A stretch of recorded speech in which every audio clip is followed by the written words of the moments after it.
से। तो मैं बड़ा हुआ हूँ जॉइंट फैमिली में, मतलब धर्मशाला में। तुम लोग यहाँ पे शांति से सो रहे हो, प्यारे प्यारे सपने चल रहे हैं। होठ रसीले तेरे, होठ रसीले, होठ रसीले ता। और कोई भी आके तुम्हारे मुंह पे चढ़ जाएगा और रुकेगा भी नहीं, निकल जाएगा सीधा। अब इतनी भीड़ में तुम कहाँ ढूंढोगे उस आदमी को? और यहाँ पे कभी तुमको वॉशरूम खाली मिलेगा ही नहीं। 24 घंटे कोई न कोई बैठा हुआ है वहाँ पे। अगर तुम्हारा प्रेशर बन रहा है तो तुम एक ही चीज कर सकते हो, जल्दी। और तुमको हर 5 मिनट में जाके ये हरकत करना है, जल्दी जाओ ऊपर वाले में चल जा। हाँ, हमारी धर्मशाला में ऊपर छत पे भी एक वॉशरूम था, ठेठ ऊपर। मेरी रास्ते में निकल जाएगी ऊपर जाते जाते। हाँ, बस एक कदम और। ये खुद का नहीं यार। क्या हुआ? रुक जा, निकल रही तो वहाँ पे जाके भी मैं जल्दी। फिर आधे घंटे तक वहाँ पे बैठने के बाद मेरी मम्मी सिर पे साफा बांध के बाहर आती है। चल आजा, पहले चाय नाश्ता कर ले, ठंडा हो रहा है। मम्मी को बहुत दे। और यहाँ पे जब भी नाश्ता बढ़ता है ना, जल्दी आ जाओ, सब नाश्ता खत्म होने वाला है। और नाश्ते में बनाया क्या है? रोटी के पोहे। ये खाने के लिए मैं कुत्ते सा बक बक के आया हूँ, लेकिन नाश्ता करने से पहले 2 घंटे तक मेरे को मजदूरी दिहाड़ी करनी पड़ती थी। तू जा। हाँ, 2 घंटे तक बैठ के वो बोनवीटा का डल्ला तोड़ना पड़ता था मेरे को, क्योंकि किसी ढीठ औलाद ने कल गीली चम्मच रख दी थी उसके डब्बे में। पर मैंने तो सिर्फ एक बार चाट। फिर मजदूरी दिहाड़ी करने के बाद तुमको नाश्ता नसीब होता है, जिसमें से भी तुमको मिर्ची अलग अलग करनी पड़ती है। और खाते खाते मेरे को एक चमत्कारी चीज दिखती है, बाथरूम, वो भी की खाली। मिरेकल। फिर तुम नहाने का प्लान बनाते हो, क्योंकि ये मौका बार बार नहीं मिलता है। Once in a lifetime opportunity थी मेरे लिए ये। थैंक यू भगवान ने कुछ आगे बढ़ाने के लिए, ऐसे ही मेरे को थोड़े थोड़े टाइम में बाथरूम खाली देते हैं ना। Thank you so much. लेकिन मैंने आग के धर्मशाला में ढूंढ लिया, मेरे को मेरी चड्डी नहीं मिल रही है। मम्मा 2 घंटे हो गए मेरे को ढूंढते ढूंढते, मेरी चड्डी नहीं मिल रही है। ठीक से देख, वही पड़ी होगी। अरे यार आप देख लो, मेरे को नहीं मिल रही ये है। क्या है? सामने तो पड़ी हुई है। ये जादू अभी वाली तो नहीं निकाल दी? नहीं। हाँ, मेरी मम्मी को कुछ जादू वादू आता है, पता है। ये कोलगेट का जीव ले लेते थे। मम्मा नया कोलगेट लाना पड़ेगा, ये तो खत्म हो गया है पूरा। अभी कैसे खत्म हो गया? अभी तो ये चलेगा साल भर। और ये ले।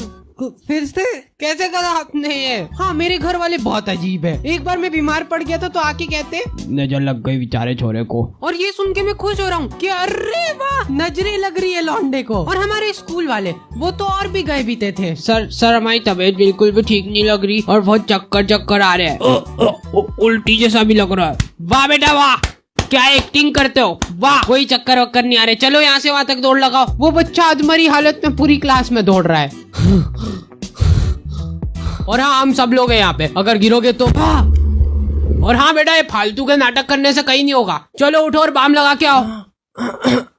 दौड़ के जाओ, दौड़ लगा। हाँ, स्कूल वालों के पास हर बीमारी का एक ही सॉल्यूशन है, बाम लगा लो। तुम्हारा सिर दुख रहा है, पेट दुख रहा है, मुंह दुख रहा है, कुछ भी दुख रहा है, बाम लगा लो। और भाई साहब, ये बाम क्या बुरी गत की बास्ती है, इसका कंपटीशन सिर्फ मेरी मम्मी दे सकती है। मेरी मम्मी को जादू वादू करके कुछ तो मलाई से घी बनाना आता है, और उस प्रोसेस को लगते 500 घंटे। वो इतनी दर्दनाक प्रोसेस है ना, उसकी बात से हमारी गली के कुत्ते हाथ जोड़ के रात रात भर रोते थे। फिर वो बात सुन के मेरे दिमाग के चक्षु खुल गए और मैं दिन भर बैठ के सोचने लग गया कि आखिर नजर लगी तो लगी किसकी। पिछले हफ्ते किधर गए तो थे। हाँ, चलो लग गए सारे ताले। हाँ, मेरे घर वाले किधर जा रहे तो 50 ताले मार के जा रहे हैं। अब तो हवा भी अंदर नहीं घुस पाएगी। और इतनी हाईटेक सिक्योरिटी के बाद चाबी किधर रख रहे? जूते में। और कभी कोई गलती से चोरी करने आ गया तो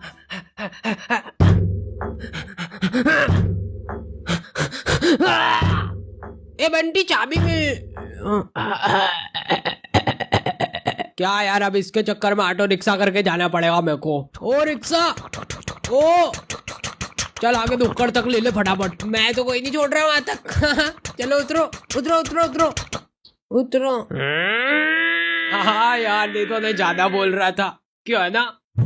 और ये चोरी चकारी वाले काम हमारी क्लास में बहुत होते थे। ये देख, मैं बोला ही था मेरी पेंसिल बड़ी है, साफ दिख रहा। हाँ, सब झूठ। वो क्या है ना, मैंने ऊपर से चबाई खप खप करके, नहीं तो हकीकत में तो मेरी बड़ी है। फिर इस घिनौनी शक्ल वाले बच्चे की नजरें मेरी पेंसिल पे ही होती है। भूस, भूस, भूस, भूस, भूस, भूस। भैंस भूस। और मैं जैसे ही वॉशरूम से वापस क्लास में जाता हूँ, खाया मैं पेंसिल किधर गई? तो मैं पेंसिल खा दी इसने पूरी। खोल मुंह। पूरी गीली हो गई मेरी पेंसिल। हमें और छोड़। तो ऐसी घातक चोरी चकारी के कारण मेरी मम्मी ने मेरे को पेंसिल आधी काट काट के देना चालू कर दिया। ये ले आधी। और रही बात रबड़ की, हाँ खुशबू वाला, उसकी तो देखो जरूरत ही नहीं, अपन थूक से मिटा रो ना। अरे वाचल ले रे आधा। और ये बात मैं प्राउडली बोल सकता हूँ कि हाँ है मेरे घर वाले कंजूस। एक बार मैं इनको मैगी बनाने का बोला तो 2 घंटे लगा के ये बना के लाए। ये मैगी नहीं है। पिछली गली में मैगी खाने की वजह से 50 बच्चों की मौत हो गई है, हैं? जबकि उस गली में रहते ही 2 बच्चे थे। क्या? मैगी असलियत में एक इच्छाधारी कीड़ा है जो कि तुम्हारे पेट के अंदर जाकर एक कीड़े का रूप धारण कर लेता है। इसलिए मैंने बनाई है मेरी होममेड मैगी।